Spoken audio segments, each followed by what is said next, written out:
ঢিঙৰ দুগৰাকী বিজেপি নেতাক প্ৰাণে মৰাৰ চেষ্টা দুয়োকে অপহৰণ কৰি ধন দাবী কৰিছিল দুৰ্বৃত্তই দুই নেতাক মাৰপিট কৰাৰ লগতে গুলী আৰু ভাবুকি প্ৰদান কৰিছিল দুৰ্বৃত্তই চৰম নিৰাপত্তাহীনতাত ভুগিছে ঢিঙৰ দুগৰাকী বিজেপি নেতা ঢিঙৰ পৰা অপহৰণ কৰি বটদ্ৰাৰ হাইডুবি দুয়োকে মাৰপিট কৰে দুৰ্বৃত্তৰ কবলৰ পৰা কথমপি পলায়ন কৰিছে অজিত দাস আৰু দিব্যজ্যোতি হাজৰিকা নামৰ দুগৰাকীয়ে বিজেপি অনুসূচিত জাতি যুৱ মৰ্চাৰ নগাঁও জিলাৰ সম্পাদক অজিত দাস অনুসূচিত জাতি যুৱ মৰ্চাৰ নগাঁও জিলাৰ উপসভাপতি হৈছে দিব্যজ্যোতি হাজৰিকা চৰকাৰী আঁচনিৰ কামৰ নামত 4 লাখ টকা দাবী কৰিছিল দুৰ্বৃত্তৰ দলটোৱে দাবী কৰা ধন নিদিয়াৰ বাবে দুয়োকে প্ৰাণে মৰাৰ চেষ্টা কৰিছিল দুৰ্বৃত্তৰ দলটোৱে ঘটনা সন্দৰ্ভত ঢিং আৰক্ষী থানাত এজাহাৰ দাখিল কৰিছে ভুক্তভোগীয়ে ইতিমধ্যে দুৰ্বৃত্তৰ দলটোৰ দুই সদস্যক চিনাক্ত কৰিছে ভুক্তভোগীয়ে দুই দুৰ্বৃত্তৰ ক্ৰমে লক্ষেশ্বৰ নাথ আৰু মৌচম নাথ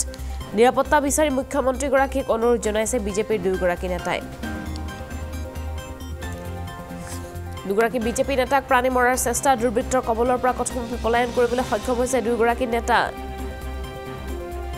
ধন দাবী কৰিছিল দুৰ্বৃত্তই বটদ্ৰালৈকে লৈ গৈছিল অপহৰণ কৰি অৱশ্যে কোনোমতে পলায়ন কৰিবলৈ সক্ষম হৈছে দুগৰাকী বিজেপি নেতা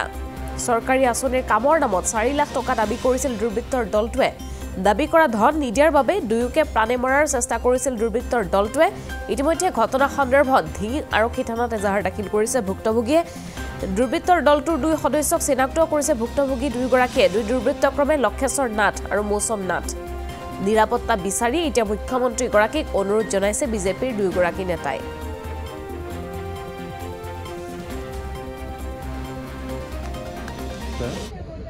পানীমা যেহেতু ভাবুকিটো আহিছে এতিয়া আমাৰ নিৰাপত্তাটো লাগে CM ছাৰৰ ওচৰত মোৰ অনুৰোধ আমি যিহেতু এজন দলৰে ল'ৰা আমাৰ নিৰাপত্তাটো আপুনি প্ৰদান কৰক আৰু গুণ্ডা বাহিনীৰ পৰা আমাক ৰক্ষা কৰক গোটেইকেইজনকে চিনি পাইছোঁ এই সিহঁতৰ যিখিনি গুণ্ডা বাহিনীক চিনি পোৱা নাই কিন্তু মৌচম নাথ আৰু লক্ষেশ্বৰ নাথ মেইন হ'ল লক্ষেশ্বৰ নাথ মৌচম নাথ হয় আমাক মাৰপিট কৰিছে আৰু তেওঁলোকৰ গুণ্ডা বাহিনীয়ে মাৰপিট কৰিছে লক্ষেশ্বৰ নাথক মাৰপিট কৰিছে আমাক কৈছে আৰু তহঁতক যে মাৰিছোঁ যদি বাহিৰত কিবা কাৰণ এই কথাটো লিক আউট হয় তাহলে ঘৰত গৈ পৰিয়ালসহ মাৰি থৈ আহিব শংকাত আমাক হৈছোঁ আমি কেনেকৈ ওলাম এতিয়া বাহিৰত আমি ঢিঙলৈ আহিব পৰা নাই এতিয়া এই থানাত আহিছোঁ মোৰ লগৰ মোক খুৰা আহিছে এনেকৈ মানুহ লৈ পেলাই মই থানাত আহিছোঁ আমাক নিৰাপত্তা দিব লাগে CM ছাৰৰ ওচৰত আমাক সেইটোৱে সাজু কৰি অনুৰোধ যিহেতু আমাক প্ৰাণে মৰাৰ ভাবুকি দিছে তেওঁলোকে তো এতিয়া আমি দিনে ৰাতিয়ে ঘূৰি থাকোঁ আমি কাম বন কৰোঁ ঠিকা ঠকলি কৰোঁ তো আমি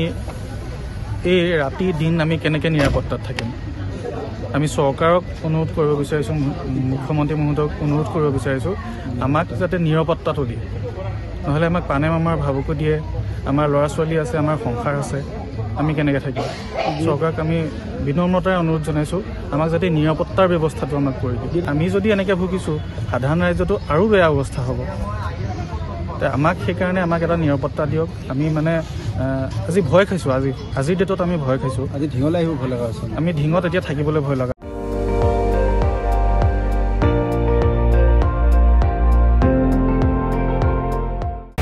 আপুনি চাই আছে ND24 সৰ্বশ্ৰেষ্ঠ নহয় সৰ্বোত্তমৰ দৌৰ